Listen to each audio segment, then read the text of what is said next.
Студијата што ја насловив Мијаците потомци на античките македонски и прастари жители на Матија, денешна Албанија, која неодамна излезе од печат, расветлува многу прашања што се од особено значење за историјата на Македонија и македонскиот народ. Оваа студија се потпира исклучиво на автентични материјали, на автентични извори, на познати научни работници од другата страна на Европа, кои не се оптоварени со нашиот балкански национализам, кои најреално, најобјективно ја опишуваат етногенезата на македонскиот народ. Станува збор за историска литература која досега може да се каже дека не била отворена не само од нашата наука, туку и од научниот свет што не обкружува. Зошто? Затоа што тие книги се отворени и кога е видена содржината во тие студии, веднаш се затворени. Затоа што тука на најсоодветен начин е опишана етногенезата на македонскиот народ, во која се констатира дека македонците се најстаро колено на Балканскиот полуостров. Една белградска професорка, така да речам, начна во таа литература и создаде една двотомна студија во која што етногенезата на српскиот народ ја гради исклучиво врз историјата на македонскиот народ. На една страничка таа вели: читајќи ги, вели, овие научни работници кои говорат за историјата на македонскиот народ, заклучувам дека тие, вели господа, како да не знаат дека македонскиот народ е исто што и српскиот народ и дека македонскиот јазик е исто што и српскиот јазик. И таа на својата студија и става наслов Срби народ, неколку точки, најстарiji, што значи дека таа не зборува за српскиот народ кој бил најстар на балканските простори, туку поистоветувајќи го македонскиот народ со српскиот народ, ја гради етногенезата на српскиот народ. Повод за да подготвам оваа студија ми даде еден византијски споменик од 8 век, насловен како Чудесата на Свети Димитрија Солунски. Во тој споменик се говори за масовното доаѓање на словените на крајот на 6 и почетокот на 7 век. И тука авторот, анонимиот автор, набројува неколку етнички групи што го сочинуваат македонскиот народносен етнос, односно субстрат, меѓу кои барсјаците, ринхините, смолјаните и така натаму. Меѓутоа, во тој ракопис не се споменуваат мијаците, како една од поголемите етнички групи на македонските простори. И токму тоа ме заинтригира да можам да почнам да работам и да истражувам, за да видам каде се наоѓало, каде била првата постојбина на таа племенска група, која представува, се разбира, дел од македонскиот народносен субстрат.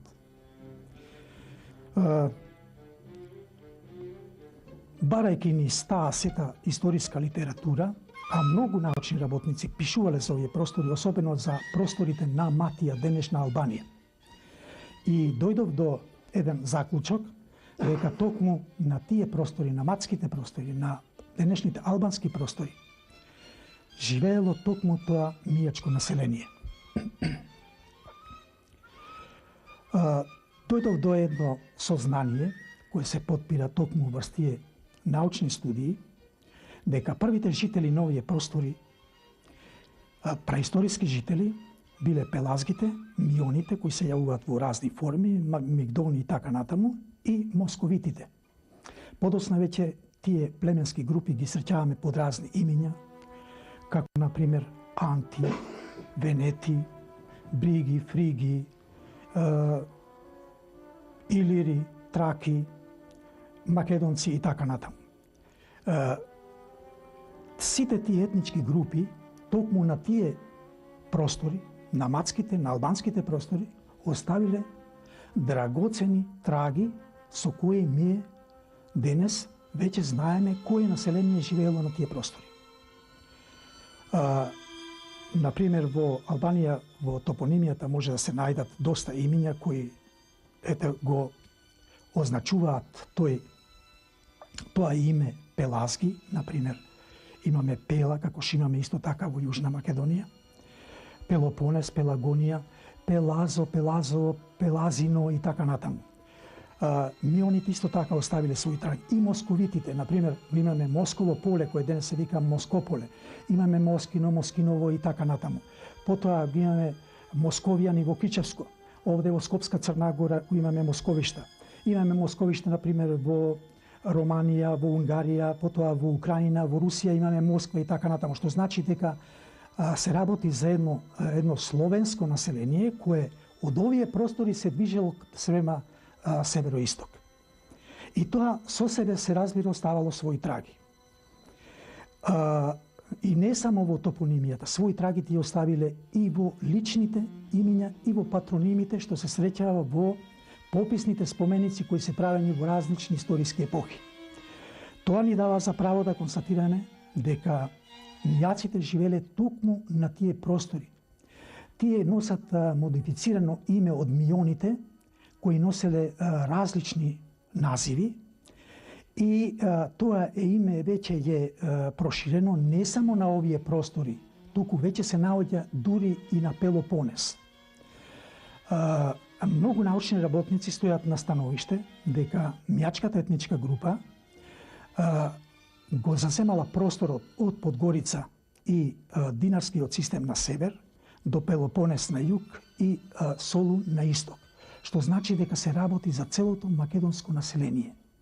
Зошто тие се нарекуваат мијаци, додека другите, например другото македонско население, не го задржило своето етничко име, например македонци така натаму. Бидејќи да мијаците живеле во едно засебно подрачје каде што туѓите влијанија не доаѓале во допир со тоа население. И тука се задржани наархичните форми, например во јазикот, обичаите и така натаму. Додека ова што било во централниот дел и источниот дел на Македонија, тоа било изложено на тие токму иноверни влијанија, инородни и иноверни влијанија и токму тука е изгубено името, например, своето етничко име. Например, просторите на Албанија, населението кој живело на просторите на Албанија, единствено на балканските простори, го задржало името Македонија и македонци. Има, барајќи јас листајќи низ тие историски извори, среќавам стотици личности кои себе си се нарекувале македонци. Има многу случаи, и тоа историски личности од тоа подрачје, кои себе си се нарекувале Александар Македонски. И тука е сочувана и една песна посветена на Александар Македонски за борбата со Атина.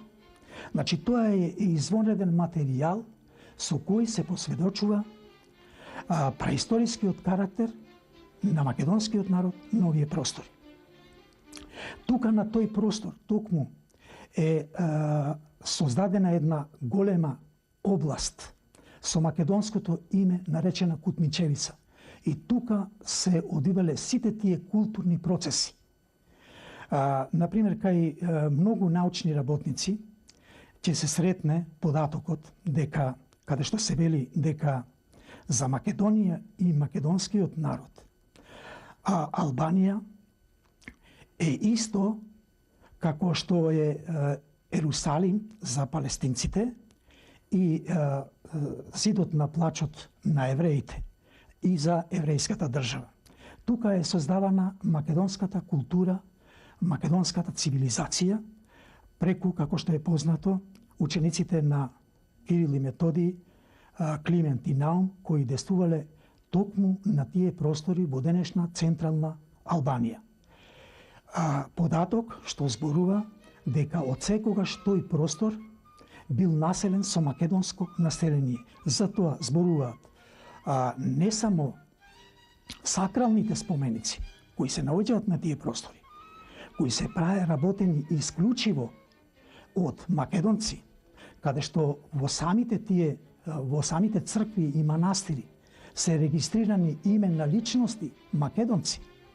Понатаму тоа се одразува и во самата топонимија. Значи топонимијата представува еден голем аргумент за тоа дека македонскиот елемент живеел токму на тие простори.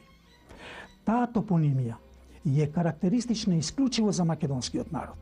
Значи тука нема елементи со кои што може да се идентификува некој друг народносен елемент, освен македонскиот. Стрчат се разбира неколку такви имиња кои му припаѓаат на црногорското јазично подрачје, така што сето друго останато е карактеристично само за македонскиот народ. Во моите истражувања јас одев многу подлабоко за да се уверам во тоа дека навистина мијаците живееле токму на тие простори. Земам за пример во мојата студија фибулите кои се најдени, односно предметите кои се најдени од праисторискиот период и од одснежниот период, например во тумулите и во гробниците, така што во времето на Енвер Хоџа на просторите на Албанија се вршени геолошки истражувања на околу 75 локации. И тука се најдени на тие локации се најдени доста предмети кои го посведочуваат словенскиот елемент. И тие пронајдоци, кога се ставени на експертиза на познати научни работници, и е установено дека тие немаат никаква врска со сегашното население кое сега се наоѓа во Албанија. И тие не се крстени, например, гекски или тоскански, или албански, туку се крстени словенски фибули. Тоа се, например, прстени, тоа се наушници, тоа се нараквици, тоа се гердани, копчи за колани и така натаму. И една општа карактеристика. Тие што се најдени, например, во околината на градот Леска, денешен Леш, или во околината на Кроја. Ги имаме исто така во Требениште, ги имаме во Полска, ги имаме во Унгарија, во Молдавија, Малорусија, Украина, во Русија, во Мала Азија, значи секаде каде што стапнал словенскиот елемент. И тие не се разликуваат во ништо, само во димензијата. Некои се нешто поголеми, а другите имаат, речиси, една иста димензија и се најдени на сите простори под исти димензии. Самиот тој податок зборува дека прастарите жители на овие простори биле токму словените, односно македонските словени, кои се простирале од Јадранскиот брег до Црното море.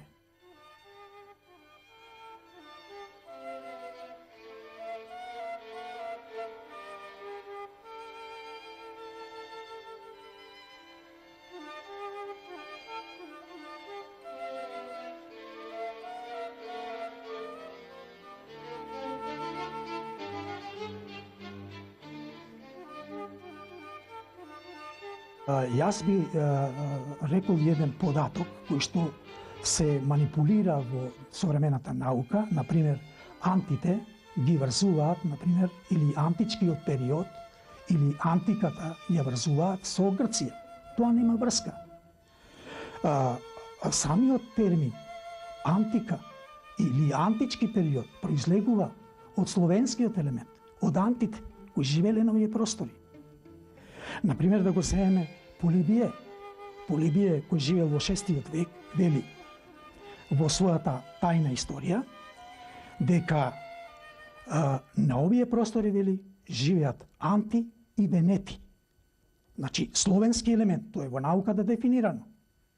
И вика, бидејќи живеел во период кога било масовното доселување на словенскиот елемент од север, и тој вели дека и овие што веќе доаѓаат, вели, се анти и венети. Самиот тој податок зборува дека токму на овие простори живеел македонскиот елемент од праисторијата до денес. Или да го земеме, например, хрватскиот историчар Фрањо Баришиć во еден обемен предговор кон книгата на Мавро Орбин, кралството на Словените, тој вели дека во Цариградската архива пронајдов еден многу стар и значаен документ, пишан документ, ракопис, од кој вика дојдов до заклучок дека јазикот на кој зборувале античките македонци е исто што јазикот на кој денес зборуваат современите македонци. Значи, и тоа е еден прилог кон општата констатација дека на овие простори живел исклучиво македонскиот елемент.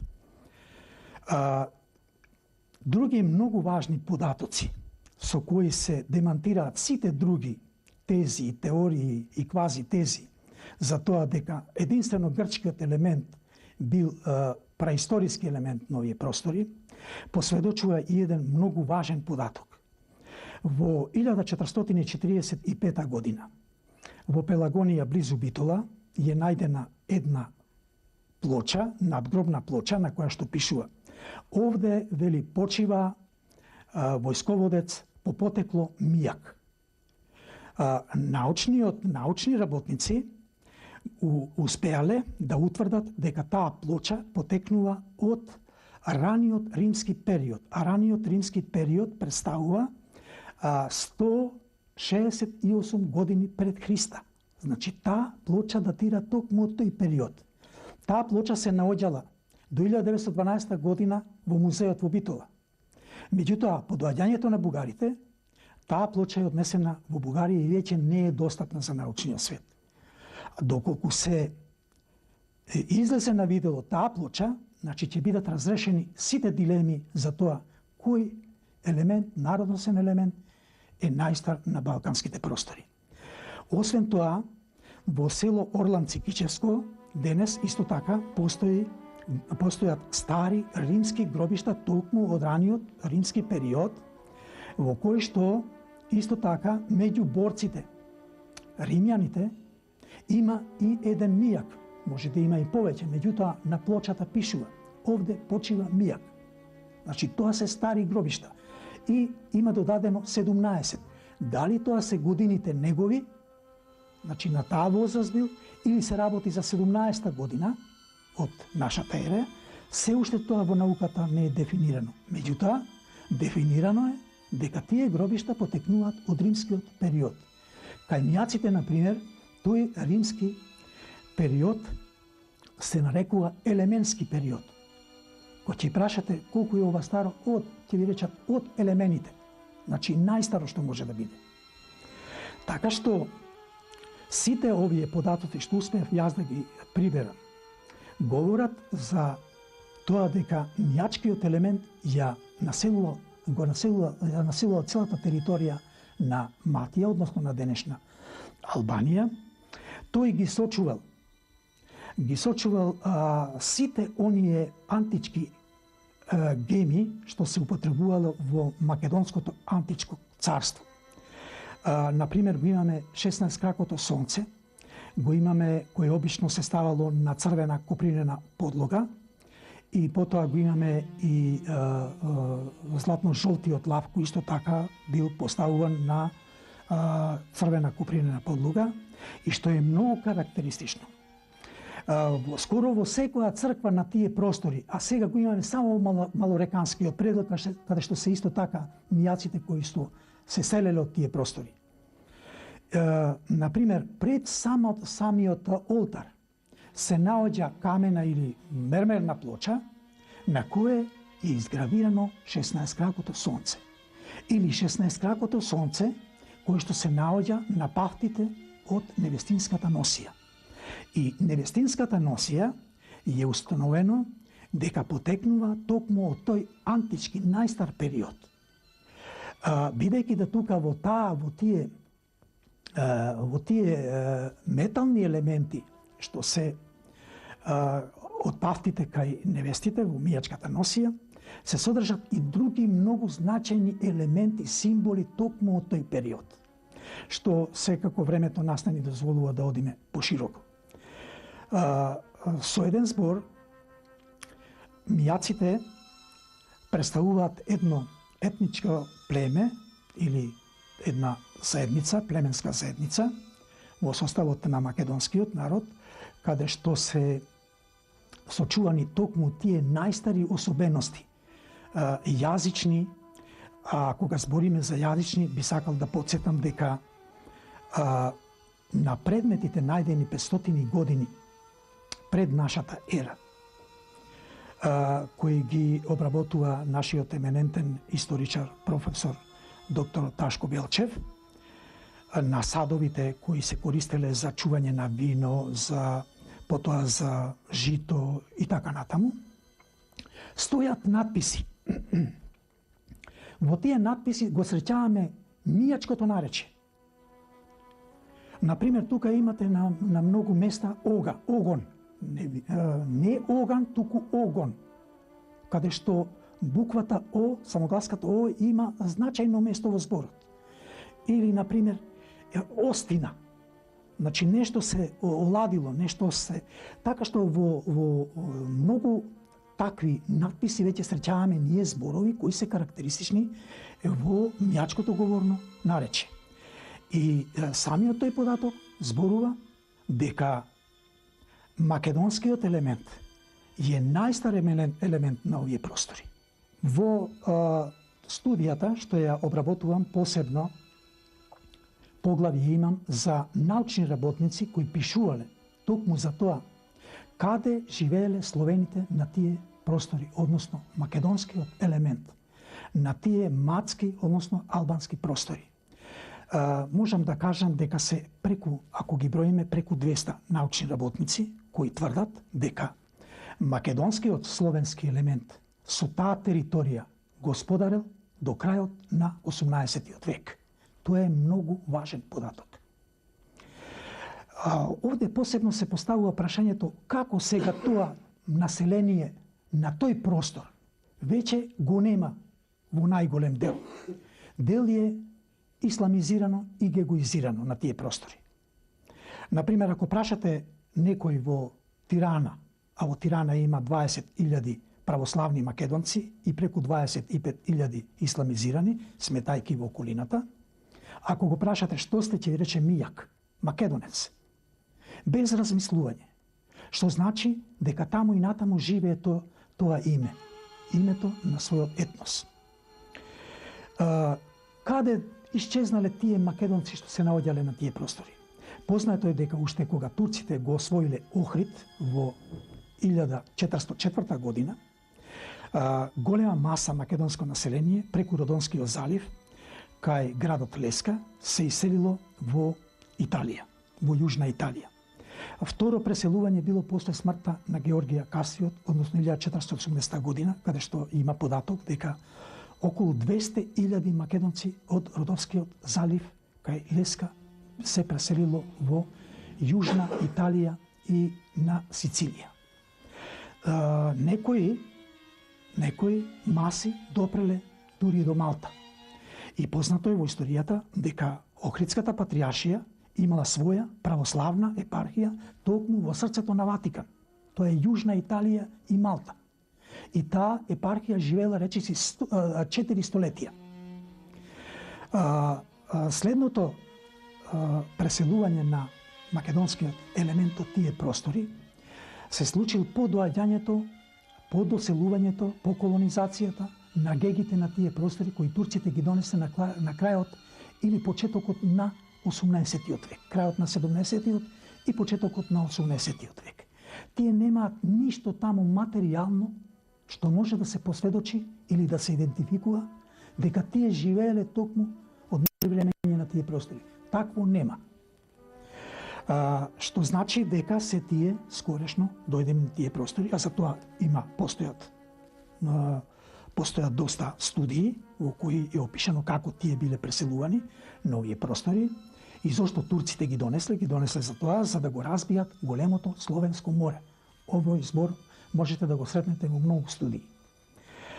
И по доаѓањето на гегите на тие простори, бидејќи е општо познато во науката и дефинирано дека е тоа криминогена нација, дека турците ги донесле токму да се обезбедат словенскиот елемент на тие простори, да не може да се крене на бунтови и востанија. И од тие причини го донесле тоа население да врши терор и насилство на тие простори. И во последните, значи до 1912 година, до повлекувањето на турците од балканските простори, македонскиот елемент на тие мацки албански простори живеело како во пеколот. Тоа морало од тие разбойнички банди да бега, да се сели, да оди во некои побезбедни простори. Има, можам да кажам ја, 30 или 40 автори кои што пишуваат како се селило тоа македонско население од тие простори. Денеска го имаме, значи, од Македонија, значи денешна Западна Македонија, па се до Русија. Некои дури бегале и во Турција, бидејќи да била сепак империја и таа водела грижа за тоа население. Што значи дека македонскиот елемент се селил постапно од место на место додека не наоѓал безбедно место. Јас би рекол дека според она што бугарските автори го пишуваат, што може да се најде во нивни студии за тоа население што било бегалско тие простори, можеме со сигурност да посведочиме, да кажеме дека на просторите, само на просторите на Бугарија денес имаме некаде околу 3,5 милиони македонци, од кои 80% се токму од просторите на Матија од денешна Албанија. Да земеме само Софија. Во Софија има две населби, Красно е село и Красна е пољана. Тоа се чисто македонски населби. Тука може да има близу 500.000 македонци. Меѓутоа, за жал и за голема несреќа и трагедија, тие не смеат да се декларираат дека се македонци, зашто нормално, уште од времето на Тодор Живков, може да изгубат работата, може да се гледа на нив со други очи и така, поради тоа, тие не се декларираат како македонци. Така што мијачкиот елемент од тие простори е распространен на сите краишта. Ги има дури во Австрија, во Унгарија, во Полска и да не набројувам повеќе. Значи, ги имаме на целиот европски континент.